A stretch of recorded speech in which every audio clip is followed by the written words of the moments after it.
আবারও চলে এসেছি একটা রান্নাবান্নার ভিডিও নিয়ে। তো তোমরা সবাই কেমন আছো? আমি অনেক ভালো আছি। মৌমানি রান্নাঘরে তোমাদেরকে অনেক অনেক স্বাগত আর অনেক অনেক ভালোবাসা। তো দেখো এখানে নিয়ে নিয়েছি নতুন আলু। আর চলো আজকে হিং দিয়ে আলুর দম করব। তো সেই রেসিপিটাই তোমাদের সাথে শেয়ার করব। তো এখানে আমি দেখো আলু ভাপ দিতে বসিয়ে দিলাম, কারণ একটু আলুটা সেদ্ধ করে নিব। না সেদ্ধ করলেও হতো। তা আলু এখানে সেদ্ধ করা হয়ে গেছে, আর আলু চোচাগুলো একটু ছিলেও নিয়েছি, ধনেপাতা টমেটো কেটে নিয়েছি। আর ওইদিকে নিয়েছি আমি দেখো এখানে সব রেডি। আর যারা প্রথম থেকে আমার ভিডিও দেখো তারা জানোই আমি সব কিছু রেডি করে নিয়ে বসি। আর এখানে নিয়েছি গোটা গরম মশলার মধ্যে দারচিনি আর এলাচটা নিয়েছি, লং নিয়েছি, আর কিছু নিইনি। কড়াই গরম করে তেলটাও গরম হয়ে গেছে, এবার এখানে একটু আমি হিং দিয়ে নিলাম। এই আলুর দম রুটি লুচির সাথে একদমই কিন্তু খুবই ভালো লাগবে খেতে। একবার হলো করে খেয়ে দেখো, তোমাদের অবশ্যই ভালো লাগবে। এবার আমি ফোড়নে তেজপাতা আর গোটা গরম মশলাটা দিয়ে নিলাম। এবার আমি পেঁয়াজগুলো দিয়ে দিব এক এক করে। পেঁয়াজগুলোকে খুব ভালো করে তেলে ভেজে নিব। পেঁয়াজগুলো কিন্তু আমি একটু চিকন চিকন করে কেটেছি। তোমরা চাইলে মোটা করেও কাটতে পারো, বা পেঁয়াজ গ্রেট করেও দিতে পারো, পেঁয়াজ বেটেও দিতে পারো। এখানে কিন্তু কোনো রকম কোনো আমি রসুন ব্যবহার করিনি। তো পেঁয়াজটা আমার অনেকটাই ভাজা হয়ে এসেছে। এবার আমি আদা জিরা শুকনো লঙ্কা বাটা দিয়ে নিলাম। এবার একটু আমি মশলাতে জল দিয়ে দিব যেন কড়াইয়ে না লেগে যায়।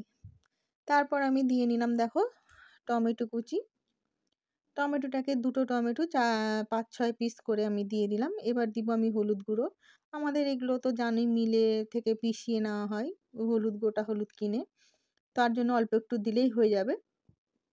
লবণ হলুদ আমি দিয়ে খুব ভালো করে মশলাটাকে কষিয়ে নিব। যতক্ষণ কষানো হবে না, তেল ছাড়বে না, ততক্ষণ কিন্তু আমি আলুগুলো দিব না। তো এখানে দেখো আমার খুব ভালো করে মশলা কষানো আমার কিন্তু হয়ে এসেছে। তরকারিতে তেলটাও ছেড়ে গেছে। এবার আমি কিন্তু আলুটা দিয়ে নিব। এই আলুর দমটা খেতে কিন্তু সত্যি খুবই ভালো লাগবে। তোমরা একবার হলো করে খেয়ে দেখো। এইভাবে কিন্তু পেঁয়াজ বাদে নিরামিষটাও রান্না করতে পারো তোমরা, কোনো সমস্যা নেই। পোলাও, আলুর দম, নিরামিষ দিনে ছোলার ডাল, দারুণ লাগবে খেতে। খেয়ে দেখো তোমরা একবার। তো এখানে আমি খুব ভালো করে আলুগুলো কিন্তু আমি একটাও ভাঙিনি। সম্পূর্ণ আলুই কিন্তু গোটা গোটা আছে। এখানে কিন্তু ছোট আলুও আছে, আর খুব একটা বড় আলুও নেই। তো 2 রকমের আলু মিক্স করা আছে। অত তো আর বেছে নেওয়া যায় না। এখন নতুন আলু, তো আমি জলটা দিয়ে নিলাম এবার আন্দাজ মতন। এবার আমার তরকারিটা ফুটে যাওয়ার আমি অপেক্ষা করব। তো দেখো তরকারিটা আমার কিন্তু খুব ভালো করে ফুটে গেছে। আর আলু তো আমার মানে 3 ভাগের 1 ভাগ সেদ্ধ করাই আলু ছিল। তো দেখো আমি এখানে কিন্তু আলুগুলো বেশ ভেঙে নিচ্ছি কিছুটা, যেগুলো খুব বড় আছে। তো এই আলুটা দেখো সেদ্ধ হয়নি, যেগুলো ছোট সেগুলো কিন্তু সেদ্ধ আমার হয়ে গেছে। এই দেখো যেগুলো ছোট সেগুলো কিন্তু সেদ্ধ হয়ে গেছে।